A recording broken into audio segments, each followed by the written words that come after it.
pelajaran hari ini, marilah kita berdoa terlebih dahulu. Berdoa mulai.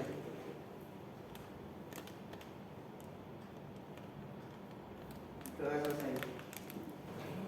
Baik anak-anak, saya absen terlebih dahulu ya. Ada yang tidak masuk? Ada. Ya. Saya absen dulu. Fikri. Ya. Isa. Sakit. Masih sakit? Iya. Dari kemarin sakit ya? Iya, mungkin DBD. Mungkin apa? DBD. DBD. Oh, nanti dijemuk ya kakinya? Iya, Ya.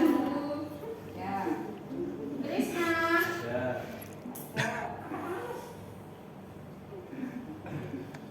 Nika. Ada. Ya.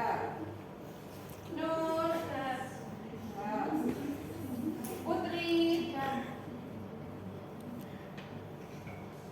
Reza.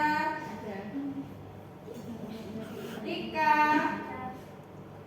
Ada. Rindi. Ada Bu. Salwa. Ya. Sinta. Ada. Ya. Cynthia. Ada. Ya. Siti. Ada. Tiara. Ada. Usman. Kok gak ada suaranya mas? Ya gitu ya. Semangat dong mas pagi. Uun. Ada. Ya. Berarti yang gak masuk satu ya. Ada. Bisa. Coba nanti temennya di jenguk. Ya. Siapa tahu dengan kalian menjenguk temannya lebih bermotivasi untuk sembuh. Ya. Oke, sudah. Anak-anak masih ingat tidak dengan pembelajaran kita pada minggu lalu? Masih. Tentang apa? Teknik pengecilan ukuran. Ada yang bisa menjelaskan sedikit tentang teknik pengecilan ukuran? Coba angkat tangan. Masih ingat? Teknik pengecilan ukuran kemarin apa dan contohnya? Ya, Mbak Rindi, coba. Kemarin apa teknik pengecilan ukuran? Teknik memecah ukuran partikel menjadi lebih kecil, contohnya pada pembuatan keripik. Ya. Ya. Jadi kemarin kita sudah belajar tentang teknik pengecilan ukuran. Betul sekali. Terima kasih Mbak Rindi. Nah, jadi teknik pengecilan ukuran itu adalah memecah partikel-partikel menjadi lebih kecil. Contohnya memotong keripik,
penggunaan media penghantar panas yang tepat. Yang ketiga, melalui diskusi, pemaparan materi, penayangan video, dan membaca modul, peserta didik dapat mengetahui prinsip penggunaan media penghantar panas yang tepat. Yang keempat, melalui diskusi, pemaparan materi, penayangan video, dan membaca modul, peserta didik dapat membandingkan 4 jenis metode penggunaan media penghantar panas dengan tepat. Yang kelima yaitu melalui diskusi, pemaparan materi, penayangan video, dan membaca modul, peserta didik dapat mengevaluasi pengolahan produk dengan menggunakan media penghantar panas dengan baik atau tepat. Nah, yang selanjutnya ini adalah tujuan pada praktikum, yaitu melalui kegiatan praktikum, peserta didik dapat menentukan peralatan yang digunakan pada metode penggunaan media penghantar panas dengan baik. Selanjutnya, melalui kegiatan praktikum, peserta didik dapat melakukan penerapan penggunaan media penghantar panas dengan baik. Ya. Nah, lanjut untuk sistem penilaiannya.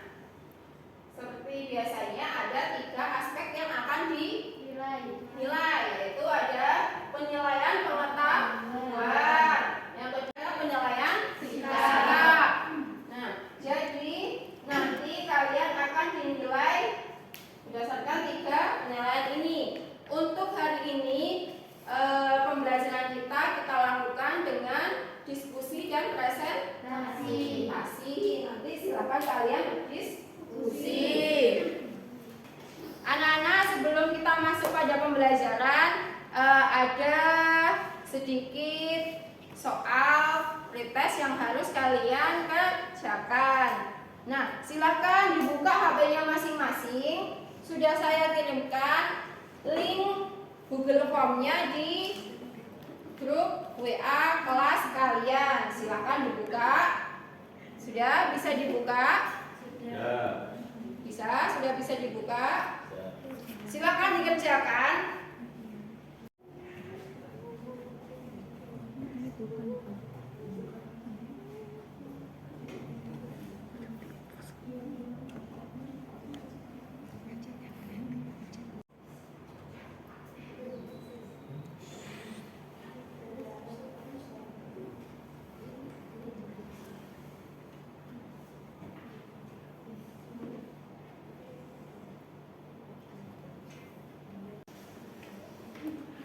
Lanjut ya.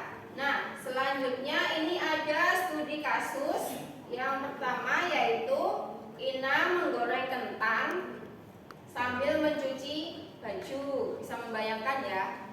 Setelah ia masukkan beberapa kentang pada minyak yang sudah panas, Ina sambil menunggu matang, dia mencuci baju dengan niat memanfaatkan waktu.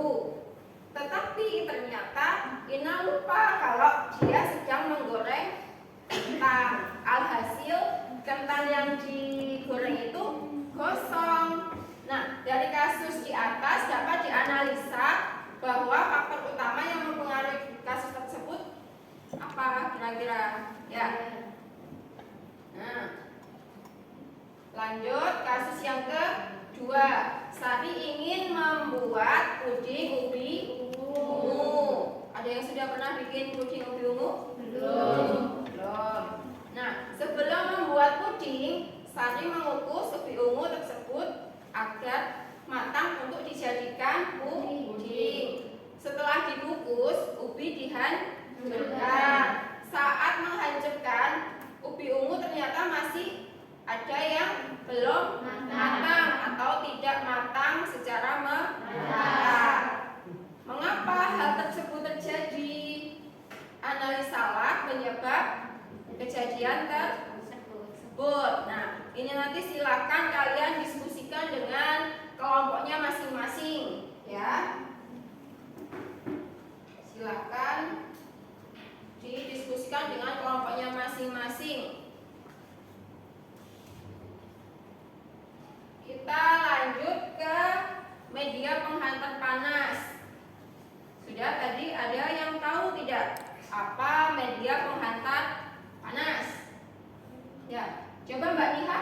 media penghantar panas? Metodenya ada apa saja? Tadi ada 4 metodenya. Ada penggorengan, pemanggangan, rebusan bisa pengukusan juga. Terus ada pengasapan. Ya, betul sekali. Nah, terus itu kan tadi metodenya, ya. Ada medianya. Kira-kira medianya apa? Nah, di sini ada medianya. Di situ ada media atau jenis media penghantar panas. Ya, jadi itu ada apa saja jenis media penghantar panas? Ada air. Itu pada perebusan. Contohnya perebusan apa? Mie, bakso. Rebus apa? Daging. Banyak ya. Jadi kalau rebusan itu berarti medianya itu adalah air yang dipanaskan. Terus ada uap air. Contohnya pada pengukusan. Ada apa? Mengukus ubi, singkong. Ya, pengukusan berarti dia yang digunakan atau medianya itu adalah uap air. Terus ada udara atau udara panas, ya. Ada apa? Contohnya sate. Kalau sate itu masuk di pemanggangan ya, sama. Terus ada pembuatan roti pada saat di oven, ya kan? Pada saat di oven, dia medianya adalah udara panas. Terus ada asap pada pengasapan. Pada pengasapan contohnya ikan asap. Pokoknya dia yang diasapi. Terus ada medianya minyak. Contohnya pada penggorengan. Ya, pada penggorengan telur misalnya. Penggorengan kan kentang. Banyak ya? Banyak yang digoreng ya. Nah, di sini ada kelebihan penggunaan media penghantar panas. Ada apa saja? Ada kontrol proses sederhana, menghilangkan faktor anti nutrisi, ada produk menjadi awet, mengembangkan ketersediaan beberapa nutrisi. Terus ini yang pertama yaitu tadi metodenya ada penggorengan. Ya, penggorengan. Apa penggorengan itu? Adalah proses pengolahan bahan pangan dengan pemanasan Nah, jadi dia menggunakan medianya yaitu adalah minyak goreng sebagai media penghantar panas. Tujuannya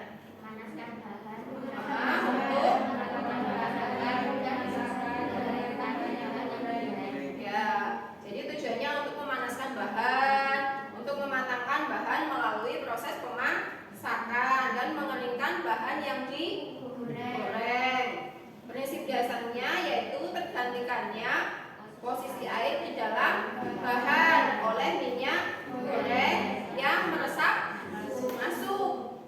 Kontak antara bahan dengan minyak goreng suhunya lebih tinggi mengakibatkan terjadinya luapan air dari dalam bahan. Nah, di sini ada pemilihan jenis minyak goreng. Ada yang pertama dari segi keekonomisan, kemudahan penanganan, stabilitas minyak, terus ada kualitas makan, efisiensi pada proses penggorengan. Yang terakhir ada penyerapan minyak oleh bahan pangan. Di sini ada metode penggorengan. Jadi ada deep fat frying. Apa itu deep fat frying? Ya, jadi deep fat frying itu adalah metode penggorengan dengan menggunakan minyak banyak. Jadi bahannya itu semuanya harus tercelup, ya, tercelup di dalam minyak, itu namanya deep fat drying. Yang kedua ada shallow drying, yaitu dengan menggunakan minyak. Ya, minyaknya sedikit. Contohnya menggoreng telur, menumis bumbu. Berarti dia tidak butuh minyak banyak. Kalau yang butuh minyak banyak, contohnya goreng ikan, goreng apa? Kentang, goreng nugget. Ya, itu butuh minyak yang harus dia bahannya tercelup atau terendam semuanya. Ya, terus ada vakum drying. Kalau vakum drying itu berarti dia dilakukan dengan tekanan rendah dan hamba udara. Tetap dia memakai minyak juga. Nah, ini contohnya penggorengan ya.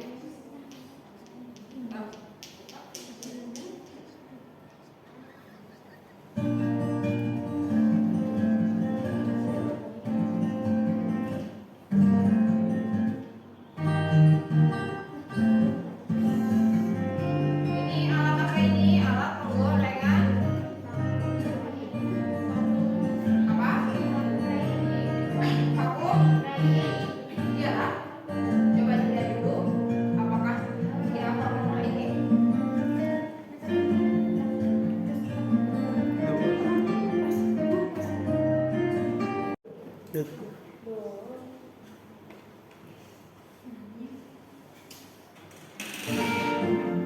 Coba dilihat dulu videonya.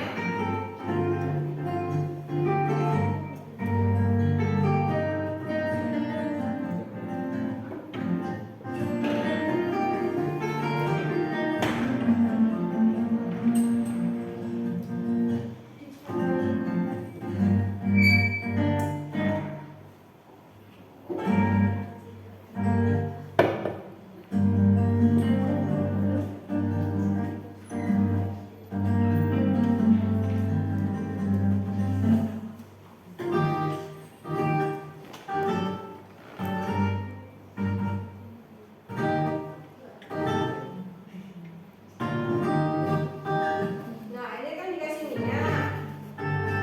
Kira-kira itu metode penggorengan apa? Ya, minyaknya banyak ya.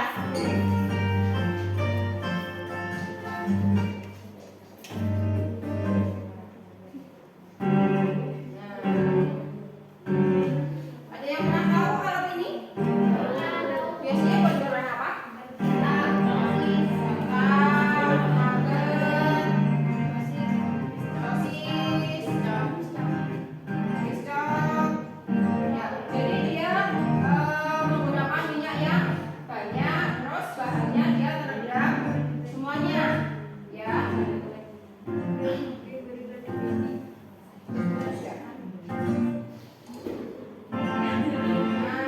ini ada contohnya. Siapa yang suka Kentucky? Semua suka. Nah, itu dia berarti dia penggorengannya menggunakan minyak banyak. Pernah bikin Kentucky di rumah? Pernah menggunakan metode shallow drying? Kira-kira kenapa kalau menggunakan metode shallow drying? Ya, jadi kematangannya tidak merata.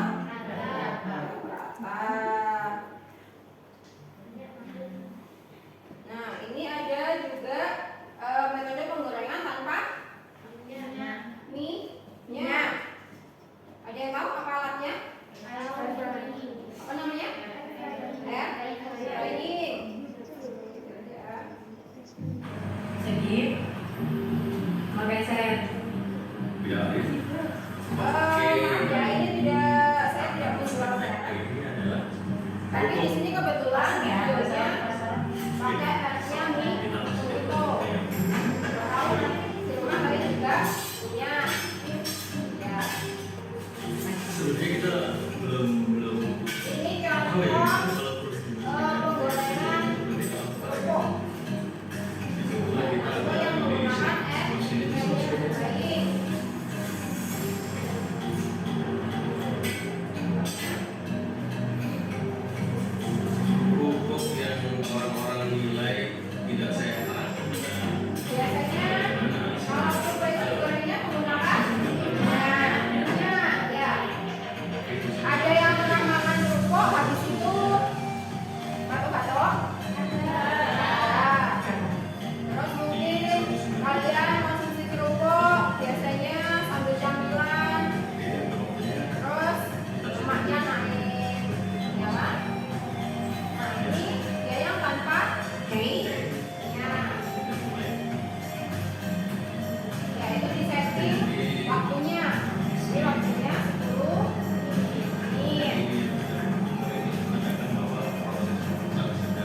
mau cek dulu bagaimana hasilnya.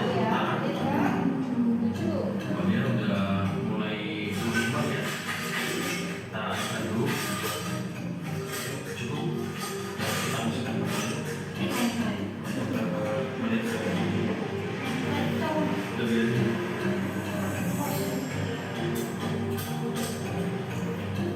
Kita akan betulkan dulu posisinya. Sementara hati-hati ya, karena ini cukup panas. Oke, sudah terus. Kira-kira apakah dia bisa mengembang sempurna seperti tampilan pakai minyak? Tidak. Karena medianya beda. Tapi dia lebih sehat karena dia tidak menggunakan minyak. Mungkin kalau orang Jawa bilangnya ada dan tidak bisa sebenarnya maka kita menggoreng menggunakan minyak. Suhunya sangat panas ya. Jadi dari yang pertama tadi kita buka di menit ke-7 dan menit ke-5 dari ukuran dia tidak berubah, tapi dari waktu dia sudah mulai agak keluaran kuning-kuningnya. Coba kita ambil pas. Coba kita ambil ya.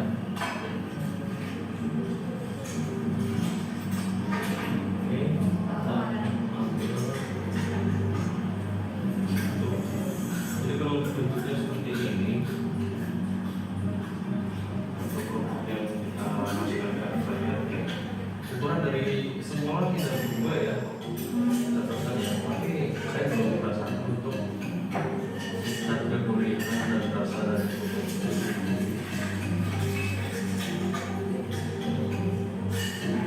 Sini kita lihat, oke, sini sudah ada kerupuk. Jadi kita sudah siapkan sebagai kerupuk. Antara yang digoreng dengan menggunakan minyak itu yang sebelah kiri. Ini ada kerupuk yang dimakan di dalam air fryer seperti ini. Ini bisa lihat perbedaannya. Jadi yang harus kita menggunakan minyak di permukaan atau masih ada minyaknya ya. Sedangkan di sini benar-benar bersih dan mungkin ada kilauan minyak itu alami dari kerupuk itu sendiri. Ya, jadi itu yang sambil itu menggunakan minyak, yang sambilnya menggunakan yang air. Nah, dia tidak bisa Untuk rasanya ini mengembang sempurna. Jadi kayak tempe yang kerupuk memiliki pasir ya istilahnya. Kerupuk yang digoreng pakai pasir itu rasanya ada yang pernah mirip-mirip menggoreng tempe dengan Tidak dengan menggunakan meja minyak pasir. itu rasanya agak kuat. Belum ada. Itu Pasir memang antara dipanaskan. minyak mengembang, jadi dia memang sedikit keras ya. Dayungnya. Tapi nggak tahu ya kalau ini waktunya diperlama, apakah akan mengembang atau enggak. Cuma kita kali ini nyobainnya 10 menit. Ya, sepengalaman. Itu ya hasilnya ya. Jadi begini bisa kita saksikan hasil dari kerupuk kita masukkan ke air fryer dengan suhu 190 derajat selama 10 menit seperti ini. Sebenarnya untuk ukuran kerupuk ini gurih tetap gurih, cuma dia emang lebih keras.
Lanjut ya, yang kedua yaitu metode perebusan dan pengukusan. Apa bedanya? Ada yang tahu apa bedanya perebusan dengan pengukusan? Saya Bu. Oh iya, Rindi coba. Jika perebusan langsung kontak dengan air, jika pengukusan menggunakan uap air.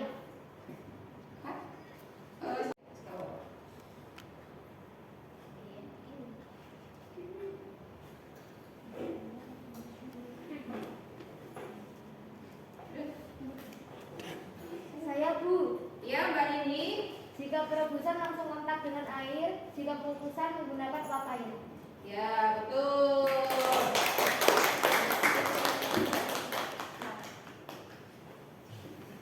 Nah, jadi kalau perebusan tadi menggunakan medianya air. Kalau pengukusan medianya uap air. Berarti kalau pengukusan dia tidak kontak langsung dengan airnya, ya kan? Ya. Tuh. Nah, di sini ada perebusan dan pengukusan menggunakan media air. Contohnya Santan. itu media airnya itu bisa contohnya bisa santan, kaldu dan air. Terus kalau yang pengukusan menggunakan uap air sebagai media panasnya. Ya. Terus silakan tonton video lagi.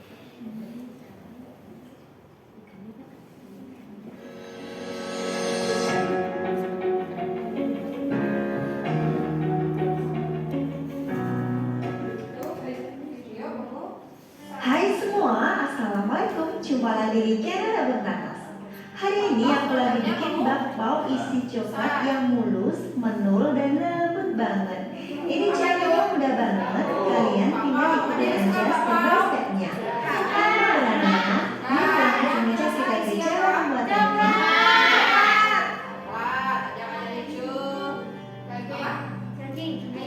Tapi sebelum kita mulai, jangan lupa di like, subscribe, dan aktifkan lonceng notifikasinya supaya teman-teman nanti tidak ketinggalan video-video kami selanjutnya. Terima kasih. Nah, untuk bahan-bahan, yuk langsung aja. Ini bahan-bahan pembuatan mana ya? Setelah gulanya 60 gram tepung terigu produktif dan siap kita gunakan. Satu bagian adonan lalu bulatkan dengan cara dirunding seperti ini. Di tengahnya kita rapatkan. Setelah 4 biji, jadi aku kukus bawahnya secara bertahap. Dan ini yang pertama kali aku bentuk adalah yang pertama kali aku bentuk tadi. Tutup dan kukus selama kurang lebih 10 menit. Roti kukus, roti kukus atau bolu. Setelah 10 menit berlalu, aku matikan apinya. Dalam keadaan seperti ini, aku biarkan dulu sekitar 3 menit supaya bakpaunya nanti kulitnya nggak mengkerut ya. Kemudian aku buka, lalu angkat. Setelah airnya aku tambahin sedikit karena setelah digunakan airnya agak berkurang dan ini sudah mendidih ya. Lalu kita teruskan ya pengukusan yang kedua. Sama halnya tadi, kita kukus selama 10 menit. Nah, ini dia bakpaunya sudah jadi. Sangat mudah sekali bukan cara buatnya? Ditekan-tekan seperti ini dia nggak kempes. Contohnya pengukusan pada bakpao. Aku coba buka. Mantap ya.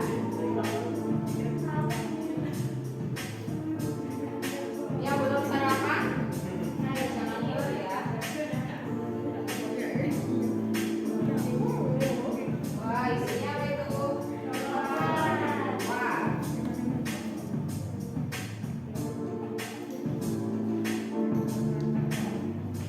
Ini lembut banget. Isian coklatnya meleleh. Aku coba dulu. Bismillahirrahmanirrahim.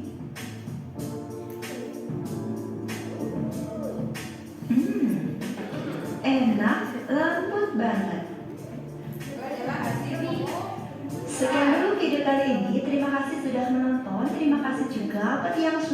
support dan subscribe channel. Nah, ini ada tujuan dari pengukusan dan pengukusan. Apa tujuannya? Mengubah integrity suatu bahan, menonaktifkan gizi, merubah warna, cita rasa dan nilai gizi. Lanjut pada metode pengukusan. Yang gambar yang samping itu ada apa? Pengukusan tekanan tinggi contohnya. Apa? Apa? Biasanya di rumahnya punya presto. Nah, presto. Ini namanya panci presto. Ya, metode pengukusan dengan tekanan tinggi. Untuk melunakkan biasanya ya, melunakkan bahan. Terus ada sampingnya ada untuk tekanan rendah, biasanya menggunakan panci biasa. Jadi tanpa ada uap yang keluar itu biasanya pakai panci presto. Kalian pernah pakai panci presto? Itu uapnya keluar tidak? Tidak kan? Tetap ada di dalam alatnya. Sedangkan kalau tekanan rendah itu adalah pengukusan langsung dan pengukusan tidak langsung. Uapnya itu biasanya keluar, ya. Terus keuntungan pengukusan, Nilai gizi tetap. nilai gizinya tetap, mudah dicerna, mengurangi resiko pemasakan yang berlebih, mempercepat proses pengukusan, meminimalkan jumlah tenaga kerja, mampu mempertahankan nilai gizi, warna dan rasa sayuran. Terus ada kekurangannya, kira-kira apa? Proses pengukusan kurang menarik. Nah, jadi kalau makanan yang dilakukan pengukusan itu dia dihasilkan warna yang kurang menarik atau warnanya dia menjadi pudar, ya. Jadi ini adalah kekurangan dari pengukusan. Yang ketiga, metodenya ada pengasapan. Ya, apa itu pengasapan?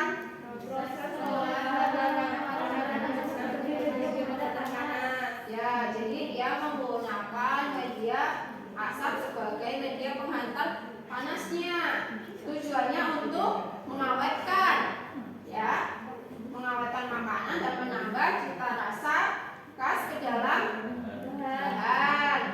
Terus prinsip dasarnya menurunkan kadar air bahan sebagai akibat dari pengaruh panas uap dan asap. Penurunan kadar air akan memperhambat pertumbuhan mikroorganisme busuk. Ya, di situ ada metode pengasapan, ada metode tradisional dan metode modern. Terus, nah ini ada tradisional. Ikan apa ini? Ikan tongkol.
coklat tiga ini bisa diaplikasikan untuk bidang termasuk ada insek, umbi, ataupun pestisida. Untuk pestisida juga bisa. Asap apa aja? Dampak yang menggunakan asap air. Menggunakan air ini hanya sekitar 1,5 liter aja. Nah, 1,5 liter ini kan kita satu jam. Jadi hanya dimasukkan Postur jadi cepat terjadi.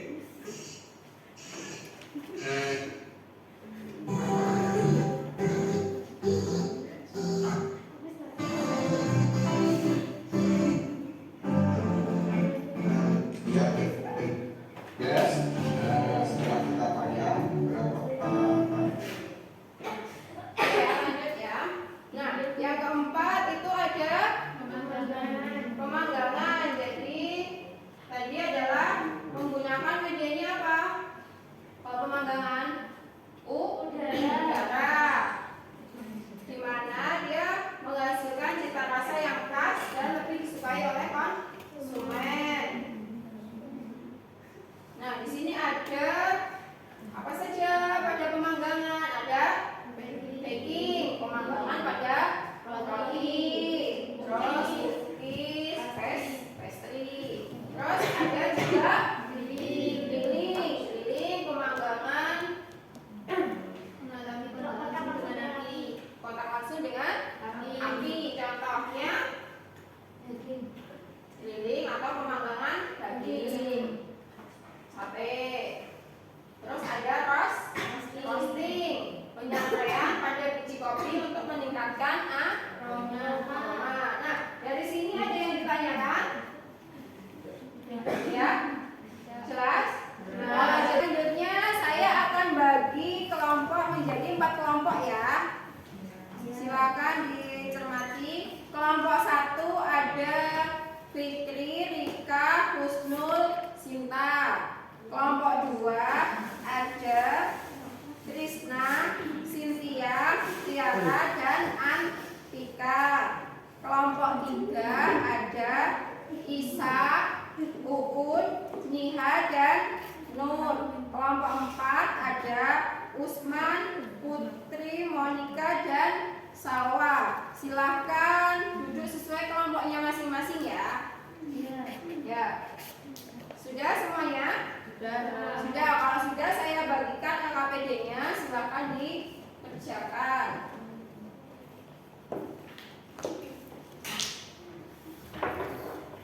Kerjakan ya.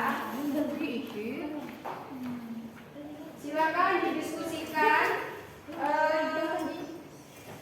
studi kasus yang ada di situ. Silakan diisi, ditulis nama kelompoknya, ditulis di situ. Nanti setelah didiskusikan dilakukan presentasi.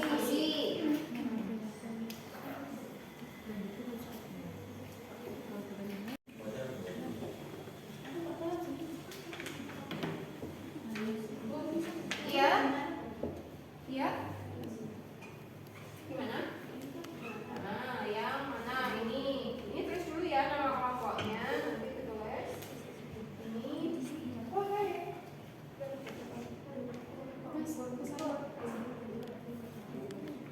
Nah, jadi ini nama produknya. Misalkan tadi nama produknya apa?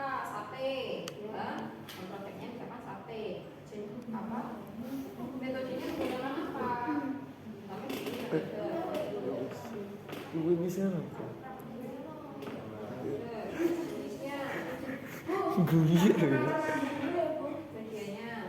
Bentar ya, gimana? Gimana caranya menggunakan pemanggangan? Yuk, bagiannya apa? Iya mas, mikir ya mas. Pak, kita mau nggak?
Pengantarnya hanya menggunakan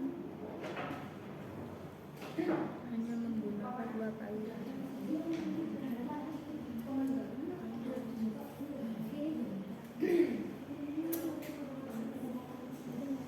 dan saat ubi dikukus terlalu banyak,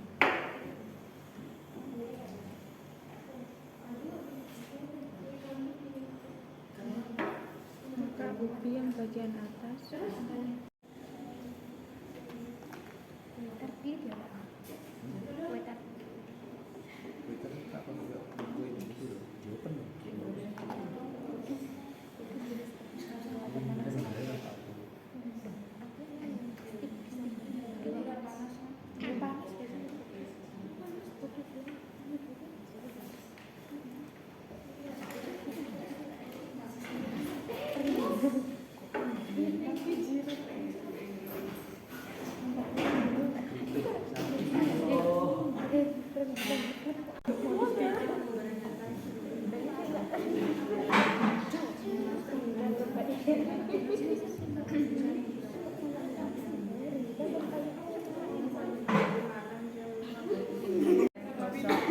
Dari kasus di atas dapat dianalisa kelompok pertama yang memiliki kasus di atas.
Jenis media pengantar mana?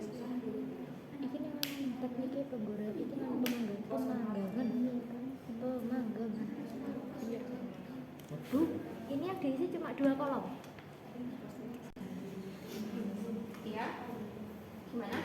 Ini yang ditulis cuma 2 kolom. Jadi di sini kalau metodenya, itu medianya. Ya. Ini contohnya cookies metodenya menggunakan apa?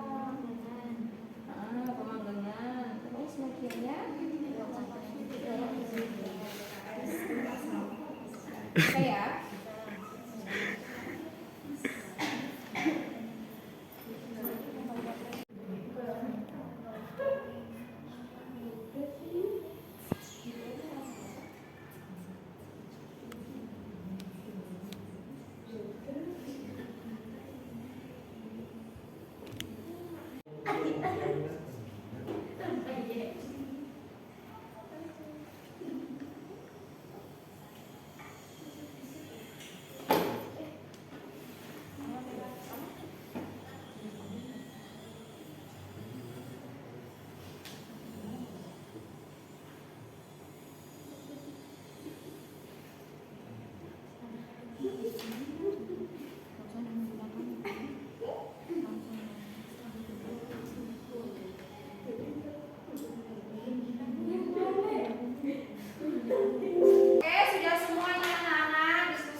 dipersilakan. Jadi dari tabel yang ada, nama produk yang pertama adalah cookies. Cookies menggunakan pemanggangan. Medianya adalah udara atau uap panas. Yang kedua ada ikan asap, menggunakan pengasapan dengan media asap dari api. Yang ketiga jagung rebus, menggunakan perebusan. Medianya adalah air yang telah dipanaskan. Yang keempat ada kentang goreng, ya penggorengan dengan media minyak. Kelima nugget, penggorengan juga dengan menggunakan media minyak. Yang keenam tela-tela, sama dengan penggorengan dengan menggunakan media minyak.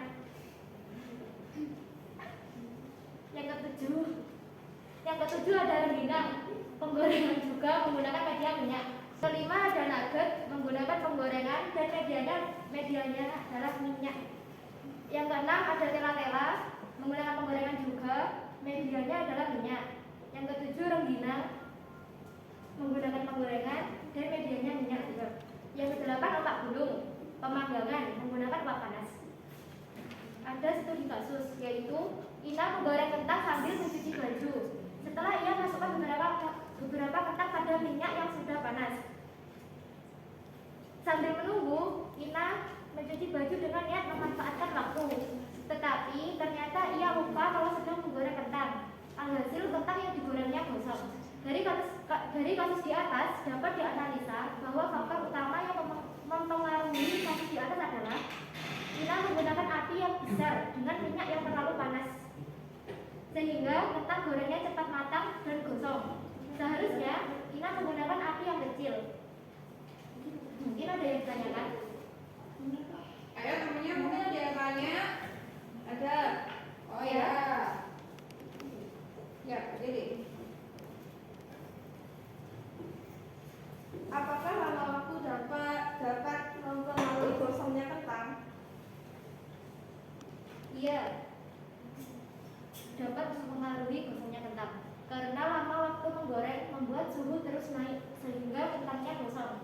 Selain itu, tidak dilakukannya pengadukan atau membalik suhu kentangnya, karena kan ditinggal mencuci. Dan penggunaan api yang terlalu besar dapat mengakibatkan kentang menjadi gosong. Sekian dari kelompok kami. Sekian dari kelompok kami. Mohon maaf bila ada salah kata. Wassalamualaikum warahmatullahi wabarakatuh. Waalaikumsalam warahmatullahi wabarakatuh. Ya, kasih aplaus buat kawan-kawan. Jadi tadi studi kasusnya tentang penggorengan kentang yang dilakukan dengan atau sambil mencuci baju. Ternyata dihasilkan kentangnya gosong. Berarti ada faktor-faktor yang membuat kentangnya gosong. Salah satunya tadi adalah lama penggorengan. Terus juga karena tidak dilakukan pengadukan, malah ditinggal nyuci baju. Terus juga mungkin pada saat penggorengan itu api yang digunakan terlalu besar sehingga suhunya juga terlalu tinggi. Bagus sekali untuk kelompok 2. Ya, terima kasih dan silakan duduk kembali. Baik, selanjutnya yang akan mempresentasikan adalah kelompok 4. Dipersilakan untuk kelompok 4, kasih semangat buat kelompok 4. Ya, kelompok 4 silakan maju mempresentasikan hasil diskusinya. Saya ucapkan assalamualaikum warahmatullahi wabarakatuh. Waalaikumsalam warahmatullahi wabarakatuh. Di sini saya ingin mempresentasikan hasil dari diskusi kelompok kami dari kelompok 4. Dipersilakan untuk Hasil dari presentasi kami kelompok 4 ada tabel nama produk 1 sate, jenis metode pemanggangan, jenis media udara panas. 2 UV, metode yang digunakan menggunakan pengukusan dan jenis media uap air. Nomor 3, roti. Metode yang digunakan pemanggangan, jenis media udara panas. Nomor 4, daging. Metode perebusan digunakan uap air. 5, kentang goreng menggunakan metode penggorengan dan jenis medianya adalah minyak. 6, nasi bakar metode pemanggangan, jenis media udara panas. Nomor 7, bakpao metode yang digunakan pengukusan, jenis media uap air. Nomor 8, pupuk jenis metode yang digunakan penggorengan dan jenis media yang digunakan minyak. Kasus nomor 2, Sari ingin membuat puding ubi ungu. Sebelum membuat puding, Sari mengukus ubi ungu tersebut agar matang untuk dijadikan puding. Setelah dikukus, ubi dihancurkan. Saat menghancurkan ubi ungu, ternyata masih terdapat ubi ungu yang belum matang atau matang tidak merata. Mengapa hal tersebut terjadi? Analisalah penyebab kejadian tersebut. Seharusnya Sari melakukan teknik pengecilan ukuran terlebih dahulu agar ubi yang direbus menghasilkan kematangan yang merata. Sarannya adalah sebaiknya Sari melakukan teknik pengecilan ukuran. Ada yang perlu ditanyakan? Ayo, mungkin ada temennya yang bertanya. Saya.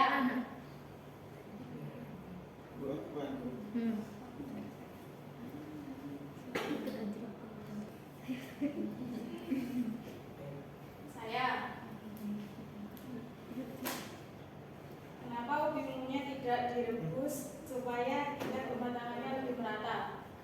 Karena jika ubi ungunya direbus, ubi ungu akan menghasilkan banyak air dan rasa. Sekian dari kelompok kami.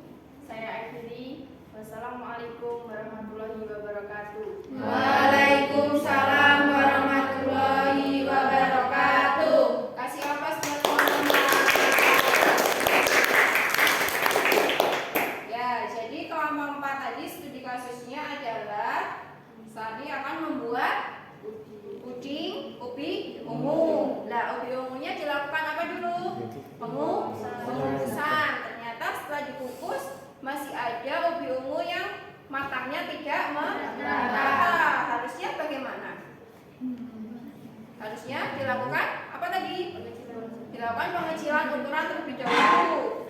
Nah, terus kenapa kok tidak dilakukan perebusan? Jadi jawabannya apa? Kalau dilakukan perebusan, maka bahan atau ubi ungunya akan memiliki kandungan air yang lebih banyak atau lebih tinggi, sehingga pada saat membuat puding bisa jadi pudingnya lebih encer. Seperti itu ya. Ya, terima kasih untuk kelompok 4. Silakan duduk kembali. Baik, anak-anak, kita sudah melakukan proses diskusi, presentasi. Kira-kira masih ada yang ditanyakan tentang media penghantar panas? Ya, sudah jelas semuanya? Jelas. Kalau sudah jelas, minta tolong LKPD-nya dikumpulkan ya.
manfaat pembelajaran kita pada hari ini? Siapa?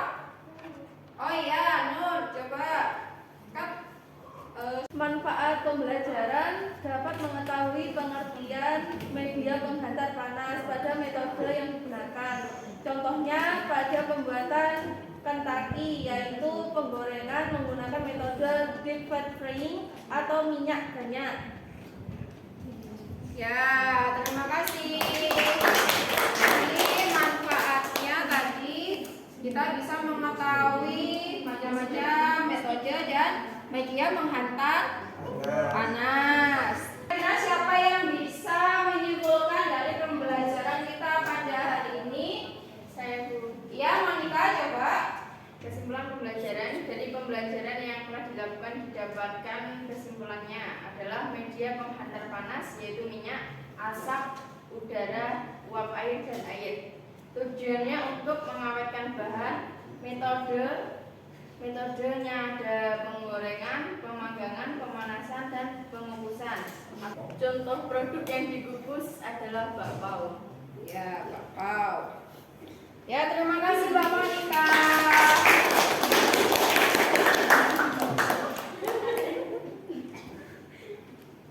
Baik anak-anak, tadi kita sudah melakukan diskusi, sudah saya nilai juga nilai keaktifan kalian sudah masuk ke dalam penilaian keterampilan.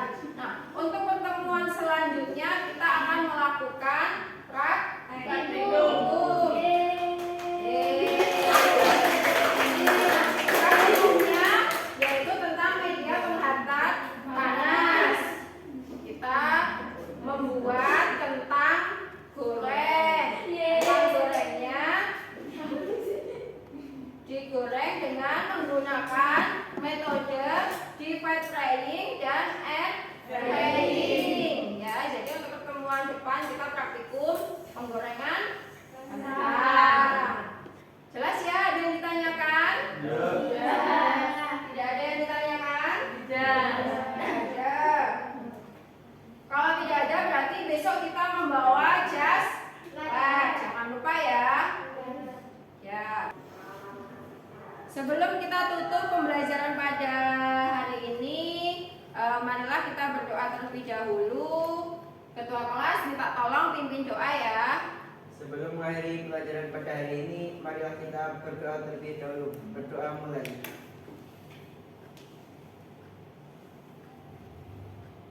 Berdoa selesai. Terima kasih Mas Ketua. Untuk selanjutnya pertemuan kita jangan lupa kita di lab. Jadi bawa jas lab, jaga kesehatannya. Terus juga makan makanan yang bergizi. Baik, saya akhiri untuk pembelajaran hari ini. Wabillahi taufiq wal hidayah. Wassalamualaikum